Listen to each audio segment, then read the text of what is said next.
आदाब, नमस्कार। The red mic में आपका स्वागत है। आज का दिन वक्फ कानून के लिए बहुत अहम दिन था। लगभग 2 घंटे की सुनवाई सुप्रीम कोर्ट में हुई। आपने तमाम जगह सुना और देखा होगा, लेकिन हम आसान भाषा में आपको समझाते हैं कि सुप्रीम कोर्ट का रुख क्या रहा। वक्फ प्रॉपर्टीज़ को लेकर के जिन 2 पॉइंट्स पर सबसे ज़्यादा घमासान है, चाहे वो all India Muslim personal law board हो या विपक्ष हो, उन दोनों पक्षों पर सुप्रीम कोर्ट ने संकेत दिए हैं कि वो राहत दे सकता है। सुप्रीम कोर्ट में सबसे पहले कपिल सिब्बल अपीयर हुए। कपिल सिब्बल ने अपनी दलीलें रखी और उन्होंने कहा कि ये जो वक्फ कानून है, ये संविधान की मूल भावना के खिलाफ है। धार्मिक स्वतंत्रता का अधिकार दिया जाता है और धार्मिक स्वतंत्रता के अधिकार में जो संविधान का आर्टिकल 26 कहता है कि अगर दान में दी गई कोई चीज़ है, कोई चीज़ दान कर दी जाती है, तो उसका इस्तेमाल या उसके नियम भी धर्म के हिसाब से बनते हैं। लेकिन यहाँ अब उसके नियम सरकार बनाएगी, जो कि संविधान में दिए गए अधिकारों का उल्लंघन है।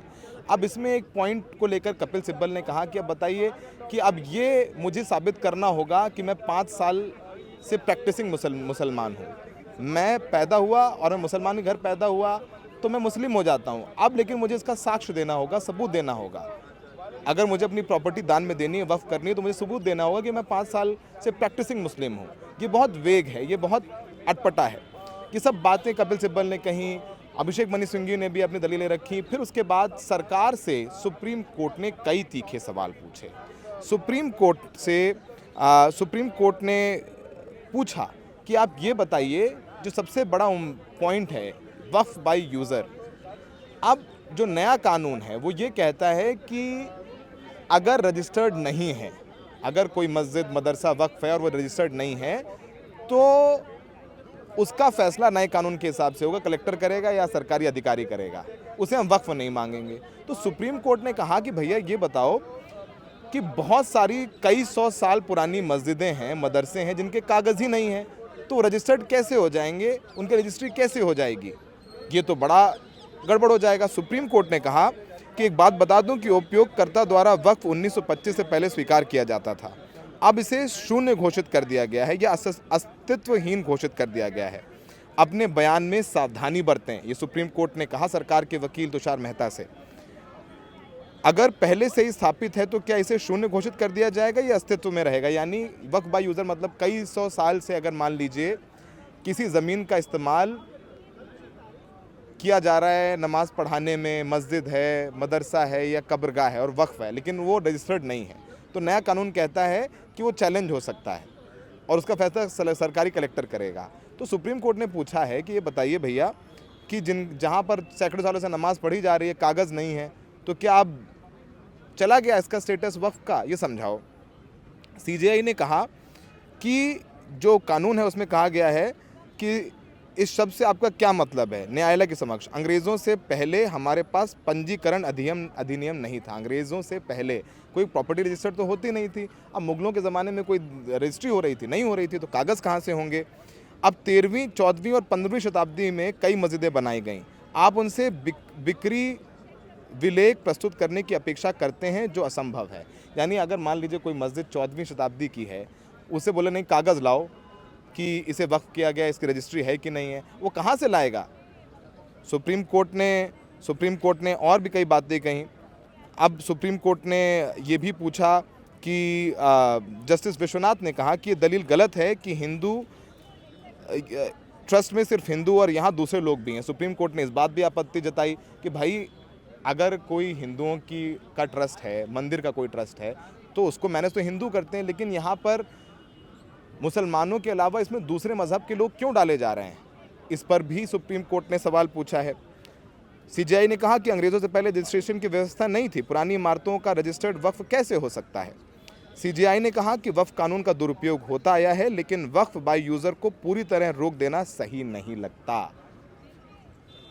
अंग्रेज़ों के ज़माने में प्रीवी काउंसिल ने भी वक्फ बाय यूज़र को मान्यता दी थी। यानी अंग्रेज़ों के ज़माने में भी वक्फ का अगर किसी ज़मीन को दान दे दिया गया मौखिक तौर पर भी, और वहाँ पर नमाज़ पढ़ी जाती है, कब्र है, तो फिर उसको वक्फ मान लिया जाएगा। अंग्रेज़ों के समय भी ये होता है था, लेकिन आप कह रहे हैं कि अगर कागज़ नहीं, रजिस्टर्ड नहीं है, तो फिर हम नहीं मानते हैं। सीजेआई ने कहा कि आप 1000 साल पुराना इतिहास दोबारा नहीं लिख सकते। एक बहुत बड़ी टिप्पणी सीजेआई की तरफ से हुई है। सीजेआई ने कहा है कि our concern is if waqf by user is denotified there will be a huge consequences. हमारी चिंता है कि अगर वक्फ बाय यूज़र को ख़त्म कर दिया गया तो इसके बुरे परिणाम होंगे। सुप्रीम कोर्ट ने चिंता भी जताई है कि अगर ये जो हिंसा हो रही है ये नहीं होनी चाहिए, हमारे सामने मैटर, यानी कोर्ट के सामने मैटर है, हमें निर्णय लेने दीजिए, आप हिंसा में मत उतर आइए, हमारे पर भरोसा रखिए। तो सरकार के वकील ने कहा कि हिंसा की जा रही है दबाव बनाने के लिए कोर्ट पर। तो ये सब सारी बातें हुई, लेकिन कोर्ट ने 3 संकेत दिए हैं। पहला संकेत कि वक्फ बाय यूज़र, यानी जो वक्फ बाय यूज़र अब हटा दिया गया है, डी नोटिफाई कर दिया गया है नए कानून में, इसको लेकर के जो सबसे ज़्यादा आपत्ति है उस पर सुप्रीम कोर्ट कोई फैसला दे सकता है। और कोर्ट ने ये भी कहा है कि अगर 22 सदस्य हैं वक्फ बोर्ड में तो सिर्फ 2 नॉन मुस्लिम ही होंगे, 20 को मुसलमान होना पड़ेगा। ये भी कोर्ट ने कहा है कि अब लिखित तौर पर कोर्ट में हलफनामा दें, क्योंकि जो कानून के कागज़ में है उसमें क्लैरिटी नहीं है, 4 भी कर सकते हैं, 5 भी कर सकते हैं, तो उस पर भी क्लैरिटी मांगी है। तो वक्फ बाय यूज़र और जो नॉन मुस्लिम जो ट्रस्ट में उसको लेकर के, और डीएम को भी कहा है कि आप जांच करिए लेकिन अभी फैसला नहीं ले सकते हैं। तो कुछ सुप्रीम कोर्ट भी कुछ फैसला देने वाला था, लेकिन आज नहीं, कल दोबारा 2 बजे फिर से सुनवाई होगी। लेकिन आज की सुनवाई सुप्रीम कोर्ट की थोड़ी राहत भरी लग सकती है उन तमाम लोगों को जिनको ये कानून मंजूर नहीं है। और वक्फ बाय यूज़र, मैं फिर समझा देता हूँ वक्फ बाय यूज़र का मतलब क्या होता है। यानी अगर किसी ने मुंह से बोल दिया कि भाई ये मैं मर रहा हूँ और ये जो मैं ज़मीन है वो दे रहा हूँ, वक्फ कर रहा हूँ, यहाँ पर मस्जिद है और कब्रिस्तान है और उसका इस्तेमाल होता आ रहा है मस्जिद और कब्रिस्तान के तौर पे, वक्फ बाय यूज़र है। लेकिन अब नए कानून के हिसाब से इसको रजिस्टर कराना पड़ेगा। अब 300 साल पहले एक कब्रिस्तान है, उसके कागज़ कहाँ से लाएंगे, तब तो रजिस्ट्री होती नहीं थी। इसी बात को लेकर के सुप्रीम कोर्ट ने अपनी चिंता जाहिर की है। उन्होंने कहा कि अगर वक्फ बाय यूज़र को डी नोटिफाई यानी हटा दिया गया, ख़त्म कर दिया गया, तो इसके बुरे परिणाम हो सकते हैं। आइए सुनिए कासिम रसूल इलियास को, जो कि all India Muslim personal law board के प्रवक्ता हैं, वो समझा रहे हैं कि आज कोर्ट में क्या कुछ हुआ। हमारे साथ all India Muslim personal law board के सदस्य और प्रवक्ता इलियास साहब मौजूद हैं। सर, कोर्ट में क्या कुछ हुआ, अगर ब्रीफ में हमारे दर्शकों को बताएं जो घरों में बैठे हुए हैं, क्या संकेत दिए हैं कोर्ट ने? देखिए, बुनियादी तौर पे आज कोर्ट ने कोई फ़ैसला नहीं दिया। हाँ, कोर्ट आज इंटरिम ऑर्डर देने वाला था, लेकिन फिर कुछ ऑब्जेक्शंस हुए तो उसको कल तक के लिए टाल दिया गया। लेकिन आज जो बुनियादी बहस हुई है, बुनियादी बहस ये हुई है कि वक्फ बाय यूज़र को जो ख़त्म करने की कोशिश की जा रही है ये सही नहीं है। और इस बात को कोर्ट ने भी कंसिडर किया है कि वक्फ बाय यूज़र के सिलसिले में जो राइडर्स लगाए गए हैं कानून के अंदर, वो राइडर जो है वो उसको ख़त्म कर देते हैं वक्फ को। और दूसरी बात ये कि जो दूसरा जो बहस हो रही थी वो ये बहस हो रही थी कि साहब ये जो कंपोजिशन है वक्फ बोर्ड का और सेंट्रल वक्फ काउंसिल का, उसके अंदर जो ये कहा गया कि 2 नॉन मुस्लिम्स होंगे, तो कोर्ट ने ये जानने की कोशिश की कि क्या 2 नॉन मुस्लिम से ज़्यादा भी हो सकते हैं, इसलिए कि जो बाकी मेंबर्स के लिए जो शर्त लगाई गई थी कि वो मुसलमान होंगे, ऐसी कोई शर्त नए कानून में नहीं है। तो इस पर सरकारी वकील ने ये कहा कि नहीं, हम ये कहना चाहते हैं कि 2 से ज़्यादा नॉन मुस्लिम्स नहीं होंगे। तो उन्होंने कहा लेकिन आपकी बात और वो जो कोर्ट का उसका एक्ट है उसमें मैच नहीं हो रही है, तो उनका मैं एफिडेविट दे सकता हूँ उसके ऊपर। तो एक बात तो ये हुई। तीसरी बात ये हुई कि साहब ये आर्गुमेंट सरकारी वकील का था कि हमने इसके अंदर पहली बार लेडीज़ के लिए प्रोविज़न पैदा किया और आपके बैकवर्ड के लिए पैदा किया, बैकवर्ड मुस्लिम्स के लिए। तो ये कहा गया ये तो पहले से मौजूद था इसके अंदर, तो ये कोई नई बात आपने नहीं लाई है। तीसरी बात ये हो रही थी कि ये बुनियादी तौर पे बात हो रही थी कि अगर कोई वक्फ है तो वो क्या ट्रस्ट में कन्वर्ट हो सकता है, तो उस पर सीजे ने रोक लगा दी कि नहीं, अभी ट्रस्ट के मैटर को इससे आपको इंसाइड मत करने की कोशिश कीजिए। लेकिन बहरहाल आज की जो बहस थी वो बहस का ज़्यादा पोर्शन जो है वो वक्फ बाय यूज़र के ऊपर इस पर आप लोगों को सबसे ज़्यादा आपत्ति है जिस एक पॉइंट पर कि कोर्ट ने ये भी कहा कि 13वीं शताब्दी, 14वीं, 15वीं शताब्दी की मस्जिदें हैं, उनके कागज़ तो होते नहीं हैं। तो क्या नए कानून में ये सारी मस्जिदें पर विवाद दाखिल किया जा सकता है, इन मस्जिदों को सरकार कब्जे में ले सकती है? इस बारे में बात हुई क्योंकि उस वक्त तो कागजात होते नहीं थे। सुप्रीम कोर्ट ने इस पर भी क्लैरिटी मांगी है। सुप्रीम कोर्ट इस पर भी क्लैरिटी मांगी है और ये बात भी मांगी है कि जब आप वक्फ बाय यूज़र के बारे में ये कह रहे हैं कि कोई डिस्प्यूट पैदा हो जाएगा तो वक्फ बाय यूज़र में कंसिडर नहीं की जाएंगी।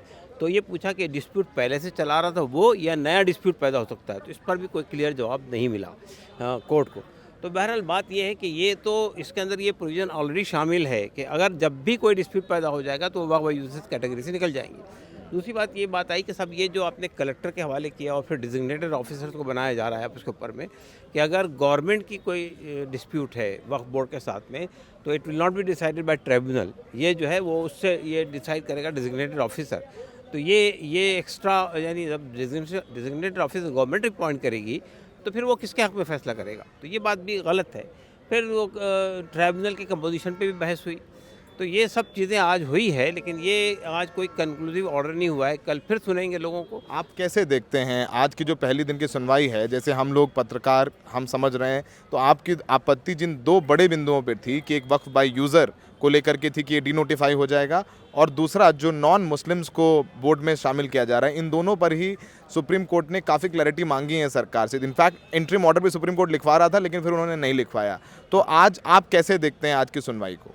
नहीं, आज की सुनवाई को मैं इस एतबार से ही देखता हूँ, हालांकि हम ये नहीं कह सकते कि कंक्लूड हो चुकी है सुनवाई, लेकिन हम आज के ऑर्डर के अंदर जो अदलिया का यानी जो जजेस का जो पक्ष था कि वो क्लैरिटी मांग रहे थे सरकार से, ये बहुत अच्छा था, स्पष्ट था।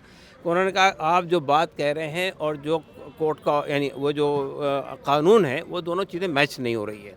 कि ये बात कि आप ये कह रहे हैं कि वक्फ बाय यूज़र को ख़त्म नहीं किया गया, वो इस तरह की कंडीशन लगी है उनका, लेकिन आपकी बात जो है वो उससे मैच नहीं हो रही। तो उन्होंने कहा कि जेपीसी के अंदर बहस हुई है, जेपीसी को मिनिस्ट्री ने जो है अश्योरेंस दिए हैं।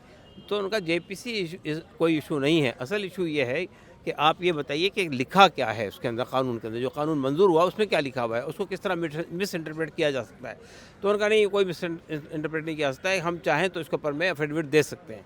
तो बहरहाल यहीं पे ये चीज़ ख़त्म हुई। अच्छा, नॉन मुस्लिम्स के लिए समझा दीजिए कि वक्फ बाय यूज़र क्या होता है? वक्फ बाय यूज़र ये है कि देखिए जो प्रॉपर्टीज़ चाहे मस्जिद हो चाहे कब्रिस्तान हो, जो बरसों से कई सौ साल से वो वहाँ पर, ज़ाहिर है कि पहले ज़माने में ये बात भी कोर्ट के अंदर आई है कि अंग्रेज़ों से पहले रजिस्ट्री नहीं हुआ करती थी। तो ये जब जिस ज़माने में रजिस्ट्री नहीं होती थी, किसी ने वफ़ कर दिया मेरी प्रॉपर्टी है मैं इस काम के लिए वफ़ करता हूँ, और वो इस्तेमाल हो रही है। मस्जिद है तो मस्जिद तरह इस्तेमाल हो रही है, कब्रिस्तान है, ग्रेवयार्ड है तो ग्रेवयार्ड तरह इस्तेमाल हो रहा है। तो उसको ये मान लिया गया कि वेदर दे हैव पेपर्स और not, whether it is registered और नॉट रजिस्टर्ड, वो this will be treated as a waqf by user. वो वक्फ है, और सुप्रीम कोर्ट का ये फैसला है, once a Waqf always a वक्फ। अगर एक बार वक्फ बता दिया, किसी ने विल कर दिया, वर्बल विल कर दिया, ओरल विल कर दिया, तो वो भी काफ़ी है, तो वो वक्फ बाय यूज़र है। तो नए कानून में अब वो वक्फ बाय यूज़र नहीं होगी, अगर रजिस्टर्ड नहीं है, रजिस्टर्ड है तो होगी, रजिस्टर्ड नहीं है तो उस पर डिस्प्यूट हो गया तो फिर वो नए कानून के हिसाब से तय किया जाएगा। देखिए, नए कानून में बहुत एम्बिग्यूटी है। नए कानून में एक बात तो ये कही गई है कि अगर कोई प्रॉपर्टी पे डिस्प्यूट खड़ा हो जाएगा तो वो वक्फ बाय यूज़र की कैटेगरी से निकल जाएगी, नंबर 1। नंबर 2 ये कहा गया इसके अंदर वक्फ बाय यूज़र इसमें कि अगर वो प्रॉपर्टी जो वक्फ बाय यूज़र की तरह इस्तेमाल होती रही, अब उसको रजिस्टर्ड होना पड़ेगा। जब रजिस्ट्रेशन के लिए जाएंगे तो पेपर्स मांगे जाएंगे, तो ज़ाहिर है कि वो रजिस्टर्ड नहीं होगी। तो ये बहुत कॉम्प्लिकेशंस है इस कानून के अंदर। Thank you sir, thank you.